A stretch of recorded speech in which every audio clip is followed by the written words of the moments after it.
Cuán firme cimiento se ha dado a la fe. A través de la Biblia, un análisis de la Biblia libro por libro que le ayudará a crecer espiritualmente. Estos estudios fueron diseñados por el Dr. J. Vernon McGee. Acompáñenos en este fascinante recorrido a través de la Biblia. La palabra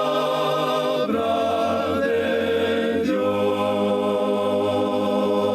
En Mateo capítulo 8, Jesús revela su gran poder y autoridad milagrosa. Nadie habló ni actuó como Jesús. Como hemos visto en el libro de Mateo, Jesús es rey, y por ser rey, él tiene un programa. Ese programa es la ley del reino dada a nosotros en el Sermón del Monte en Mateos capítulos 5 al 7. Bienvenido a través de la Biblia, el programa donde conocemos a Dios en su palabra. Soy su anfitrión, Heiel Ortiz, invitándole a bordo del autobús bíblico mientras continúa nuestro recorrido de 5 años por toda la palabra de Dios. En el día de hoy, nuestro maestro Samuel Montoya nos explicará que Jesús tiene el poder para llevar a cabo su plan. Durante este mes, estamos estudiando el Evangelio de Mateo. Y es gracias a las ofrendas y donaciones de oyentes como usted que ponemos a su disposición el siguiente recurso: la guía de estudio de Mateo. El Evangelio de Mateo sirve de puente entre el Antiguo y el Nuevo Testamento, retrocediendo para recoger las profecías y avanzando hacia el futuro, siendo el primero en mencionar a la iglesia por nombre.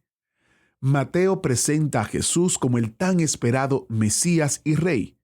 Y aunque originalmente fue escrito para el pueblo judío, hoy podemos ver a Jesucristo con una perspectiva renovada.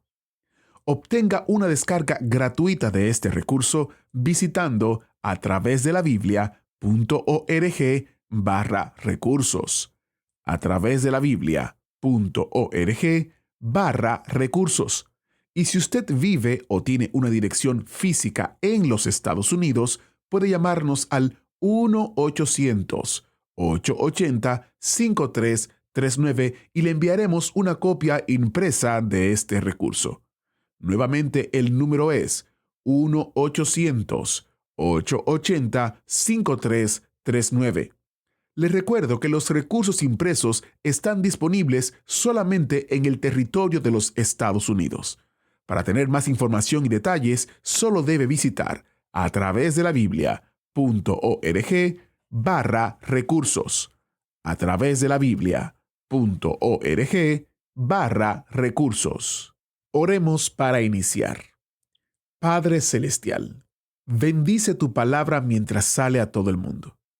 Mientras estudiamos hoy, ayúdanos a confiar más en ti, a poner nuestra vista en ti. En el nombre de Jesús oramos. Amén. Y ahora, iniciamos nuestro recorrido bíblico de hoy con las enseñanzas del Dr. McGee en la voz de nuestro maestro Samuel Montoya. Continuamos hoy, amigo oyente, considerando el capítulo 7 del Evangelio según San Mateo. Y comenzaremos leyendo los versículos 21 hasta el 23 de este capítulo. Dice el Señor: No todo el que me dice, Señor, Señor, entrará en el reino de los cielos, sino el que hace la voluntad de mi Padre que está en los cielos. Muchos me dirán en aquel día: Señor, Señor, ¿no profetizamos en tu nombre, y en tu nombre echamos fuera demonios, y en tu nombre hicimos muchos milagros? Y entonces les declararé: Nunca os conocí, apartaos de mí, hacedores de maldad. Encontramos aquí una amonestación necesaria para miembros de iglesias que profesan ser creyentes y aún para los que aparentemente hacen prodigios en el nombre de Cristo. El nombre de Cristo está en los labios de muchas personas que son dirigentes de diversas sectas y doctrinas hoy en día. Simplemente el nombrar a Cristo y la Biblia no es prueba de que un sistema sea genuino. No es la profesión exterior, sino la relación interior a un Salvador crucificado, pero viviente, la que es todo importante. En los versículos siguientes tenemos una admonestación que nos es dada para ayudarnos. Leamos los versículos 24 al 27 de Mateo capítulo 7. Cualquiera pues que me oye estas palabras y las hace, Le compararé a un hombre prudente que edificó su casa sobre la roca. Descendió lluvia y vinieron ríos, y soplaron vientos, y golpearon contra aquella casa, y no cayó, porque estaba fundada sobre la roca. Pero cualquiera que me oye estas palabras y no las hace, le compararé a un hombre insensato que edificó su casa sobre la arena. Y descendió lluvia y vinieron ríos y soplaron vientos y dieron con ímpetu contra aquella casa. Y cayó y fue grande su ruina. Cristo es la roca y es el único fundamento seguro sobre el cual podemos construir nuestras vidas. La Biblia tiene mucho que decir en cuanto a la roca que es Cristo Jesús. Considere, por ejemplo, lo que estos versículos dicen en cuanto a Cristo Jesús como nuestro fundamento. Mateo 16:18 dice, «Y yo también te digo que tú eres Pedro, y sobre esta roca edificaré mi iglesia, y las puertas del Hades no prevalecerán contra ella». Palabras del Señor Jesucristo. Ahora Mateo 21:44 dice, «Y el que cayere sobre esta piedra será quebrantado, y sobre quien ella cayere, le desmenuzará». El apóstol Pedro en su primera carta, capítulo 2, versículo 7, dice, «Para vosotros, pues, los que creéis, Él es precioso. Pero para los que no creen, la piedra que los edificadores desecharon ha venido a ser la cabeza del ángulo». Amigo oyente, ¿está usted apoyado en Cristo? ¿Está usted edificando su vida sobre este fundamento? Esto le es posible. Venga a Él y descanse en Él. Puede edificar sobre Él y gozar de una vida que producirá fruto del Espíritu Santo, que es oro, plata y piedras preciosas. No edifique su casa sobre la arena de la bondad o el esfuerzo puramente humano. No edifique sobre la vieja debilidad de la carne. Amigo oyente, permítame decirle que le falta algo mucho mejor que cualquier cosa que usted pueda ofrecer hoy en día. Le falta a Jesucristo. El resultado de lo que Cristo dijo fue esto. Leamos los versículos 28 y 29 de este capítulo 7 de Mateo. «Y cuando terminó Jesús estas palabras, la gente se admiraba de su doctrina, porque les enseñaba como quien tiene autoridad, y no como los escribas». Fíjese usted el contraste que se ve aquí entre Cristo como el Maestro y los escribas de aquel día. Cristo enseñó con autoridad. No estaba simplemente repitiendo palabras o enseñando teorías.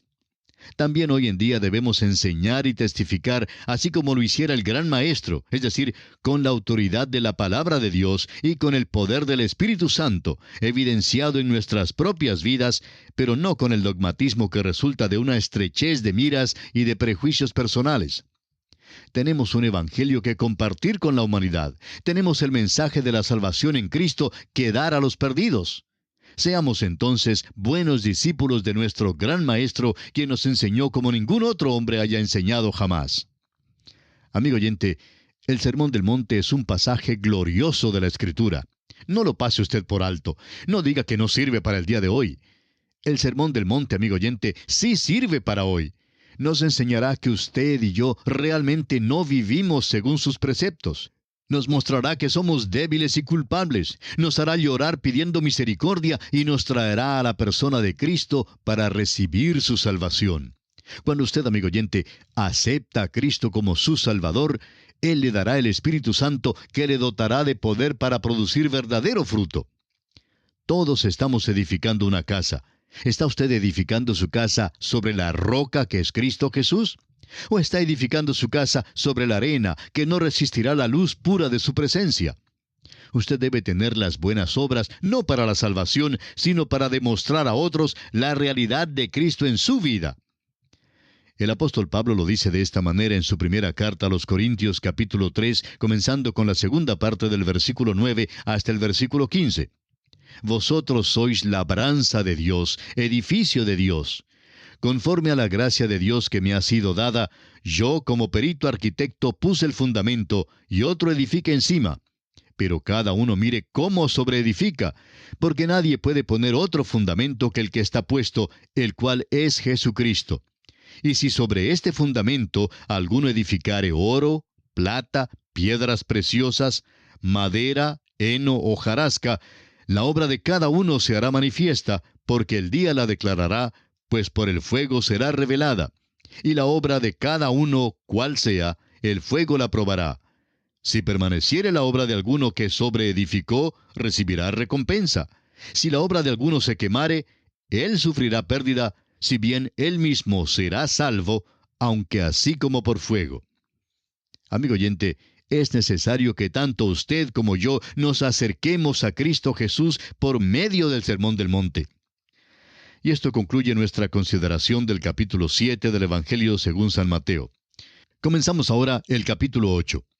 En este capítulo Jesús desciende del monte y demuestra que tiene el poder para implementar los principios éticos del Sermón del Monte. El capítulo 7 de Mateo que acabamos de considerar concluye el Sermón del Monte, un sermón que tanto creyentes como sus enemigos reconocen como la mejor ética que jamás haya conocido el mundo. Después de la enunciación del Sermón del Monte surge la pregunta: ¿cómo podrá uno poner en práctica estos preceptos tan elevados? ¿Es esta enseñanza meramente idealista y académica? ¿O queda dentro del campo de la posibilidad? ¿Puede suplir el poder para lograrlos quien nos diera tales ideales nobles? ¿Es realmente posible levantar la humanidad a un lugar tan alto?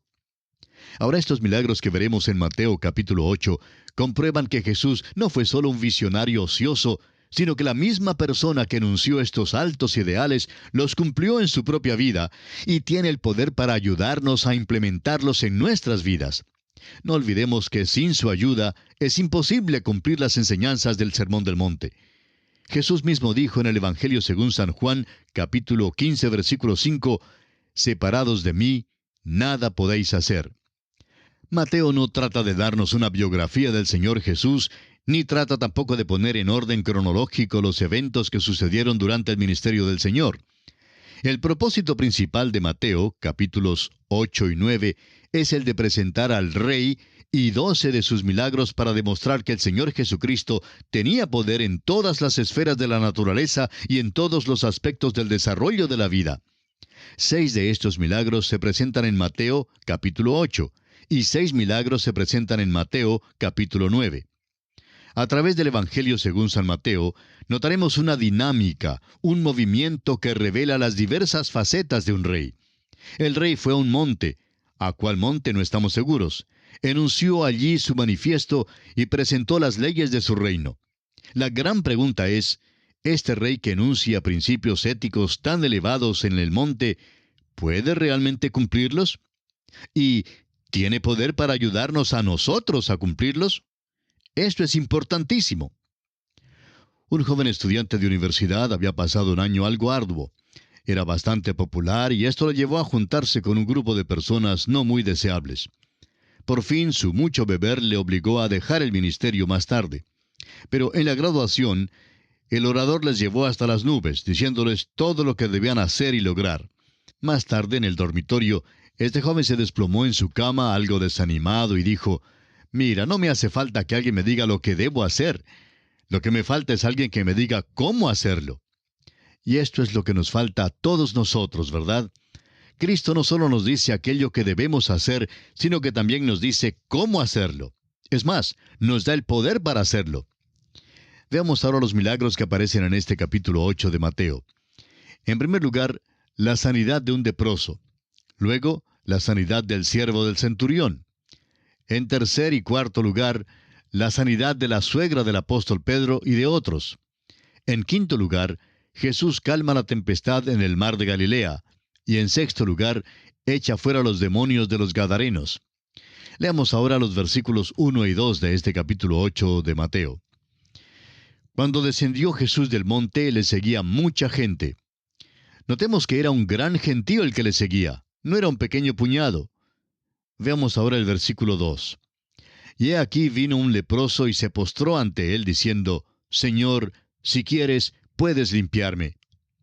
Note usted que Jesús bajó de los altos a la profundidad. La lepra, un tipo de pecado en la Biblia, era la enfermedad más aborrecible de todas. A un leproso lo consideraban incurable, y cuando este leproso vino a Jesús, no preguntó: «¿Me harás limpio?», ni «¿Me puedes hacer limpio?». Este leproso tenía fe. Reconoció el señorío de Cristo y sobre aquella base dijo: «Señor, si quieres, puedes limpiarme». Lo que nosotros pedimos no siempre es la voluntad del Señor, amigo oyente, pero si la petición es según su voluntad, Él sí lo hará. De esto tenemos completa certeza. Es muy importante que la voluntad de Dios venga primero. La petición del leproso no se apoya en la habilidad de Jesús. El leproso ya la había aceptado. La petición del leproso se apoya en la buena voluntad de Jesús para ejecutar el milagro. Ahora el versículo 3 dice, Jesús extendió la mano y le tocó, diciendo, quiero, sé limpio. Y al instante su lepra desapareció. Hay algo muy importante en este versículo en lo cual debemos fijarnos. Jesús tocó a este leproso. Si usted y yo le hubiéramos extendido la mano, quizá nos habría contagiado. Pero Jesús no titubeó en tocarlo. Note usted las inferencias aquí. Este hombre pertenecía a los llamados intocables. Sin embargo, Jesús lo toca y le dice, quiero sanarte, sé limpio. Y el hombre es sanado completamente. Este leproso no solamente tenía la enfermedad física de la lepra, sino también los problemas psicológicos que acompañan a esta enfermedad. Es muy posible que pasaran muchos años desde que alguien lo hubiese tocado. No conocemos los antecedentes de este hombre, pero sí podemos imaginarnos que un día se fijara en una erupción en la mano. Es posible que hubiera estado arando y al entrar en su casa mostró su mano a su esposa y ella le aplicó un ungüento. A la mañana siguiente notó que su mano estaba tan roja como lo pudiera estar, pero decidió salir y arar de nuevo. Pasó entonces una semana y su esposa se puso algo ansiosa. Le aconsejó que visitara al sacerdote. Fue al sacerdote, quien lo aisló por unos 14 días. Al final de este período de tiempo, la enfermedad había avanzado. El sacerdote le informó entonces que tenía la lepra. El hombre preguntó al sacerdote que si podría ir para despedirse de su esposa e hijos. Podemos imaginar al sacerdote diciendo, siento mucho, pero no puedes ir a despedirte de ellos. No puedes abrazar más a tu esposa ni acariciar a tus niños. Cuando te acerques a alguien, debes gritar, inmundo, inmundo. Así es que vio crecer a los niños desde una distancia. Ellos le dejarían la comida en cierto lugar, y al apartarse ellos, él entonces salía para tomarla. No podía tocarlos. Ellos tampoco podían tocarle a él. Pero un buen día vino Jesús y le tocó. Fue el toque más maravilloso que jamás sintiera este hombre. Jesús limpió su lepra y le trajo de nuevo a su familia humana y a la familia de Dios. Note usted que enseguida que su lepra fue curada, Jesús dio a este hombre un mandato. Leamos el versículo 4. Entonces Jesús le dijo, mira, no lo digas a nadie, sino ve, muéstrate al sacerdote y presenta la ofrenda que ordenó Moisés para testimonio a ellos. Ahora, según el relato de San Marcos, este hombre sanado estaba tan lleno de gozo que prácticamente desobedeció a Jesús y salió contando a todos del gran milagro en su vida y acerca de aquel que fue responsable de su curación. Ahora Jesús entra en la ciudad de Capernaum. Leamos los versículos 5 hasta el 10 de Mateo capítulo 8. Entrando Jesús en Capernaum, vino a él un centurión rogándole y diciendo, Señor, mi criado está postrado en casa, paralítico, gravemente atormentado. Y Jesús le dijo, yo iré y le sanaré. Respondió el centurión y dijo, Señor, no soy digno de que entres bajo mi techo. Solamente di la palabra y mi criado sanará. Porque también yo soy hombre bajo autoridad y tengo bajo mis órdenes soldados y digo a este, ve y va. Y al otro, ven y viene. Y a mi siervo, haz esto y lo hace. Al oírlo Jesús se maravilló y dijo a los que le seguían, de cierto os digo que ni aun en Israel he hallado tanta fe. Había muchos soldados romanos en esta ciudad, y un centurión oyó decir que Jesús había venido. Este centurión, pues, era gentil, o sea, alguien que no era judío, pero al parecer era un hombre de fe. El doctor Lucas nos dice en su Evangelio, capítulo 7, versículo 5, que el centurión amaba a la nación judía y había sido responsable de la construcción de la sinagoga allí en Capernaum. El lugar más probable en que uno pudiera encontrar a Jesús en cualquier ciudad sería la sinagoga, y allí es donde el centurión fue en busca de él. Sin duda, el centurión había oído hablar de la curación del leproso y creyó que el Señor podría sanar a su siervo, quien estaba muy enfermo. El centurión era un hombre de rango y reconocía la autoridad. Llevaba el uniforme romano y bien podía mandar a un soldado, haz esto o ve por allá. Y el soldado tendría que obedecerle. ¿Por qué? Porque este hombre tenía poder y una autoridad tremenda.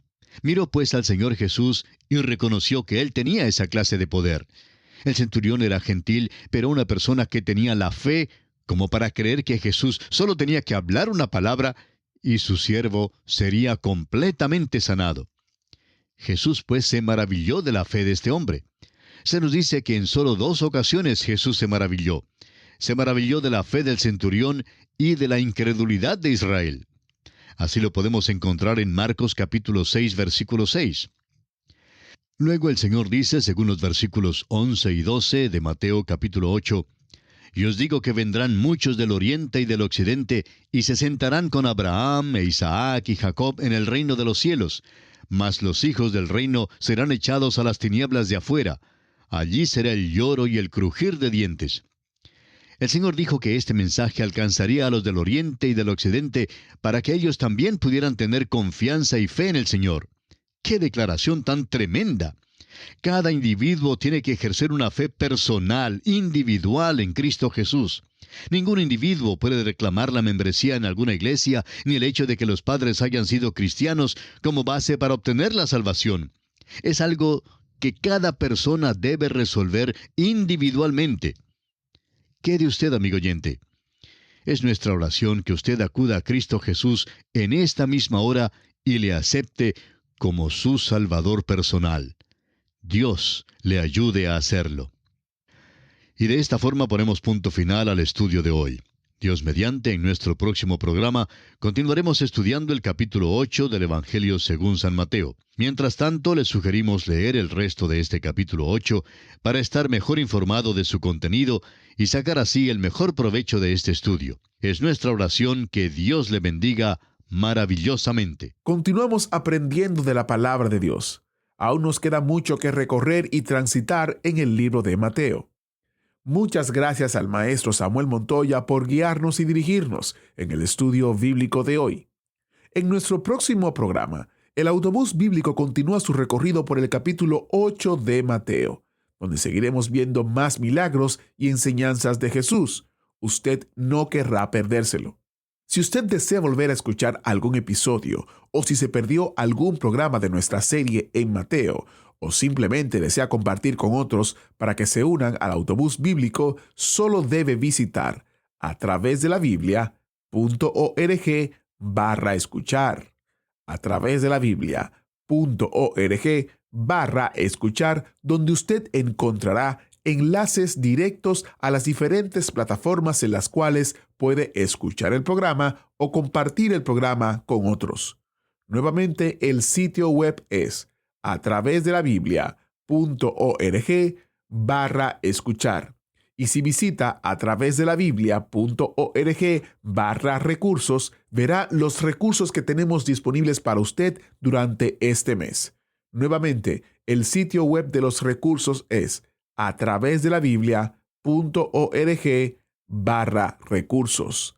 A través de la Biblia.org/recursos. Agradecemos que nos acompañara en el estudio de hoy. Le invitamos a que visite nuestro sitio en internet a través de la Biblia.org. Ahí puede suscribirse para recibir las notas y bosquejos de lo que estamos estudiando y noticias del ministerio. También encontrará la variedad de libros y materiales gratuitos que tenemos para usted. El sitio es a través de la Biblia.org. Todo lo que hacemos es posible gracias al Señor y a personas como usted que se unen a nosotros en la obra de llevar la palabra entera al mundo entero. A través de la Biblia es una producción de Radio Transmundial.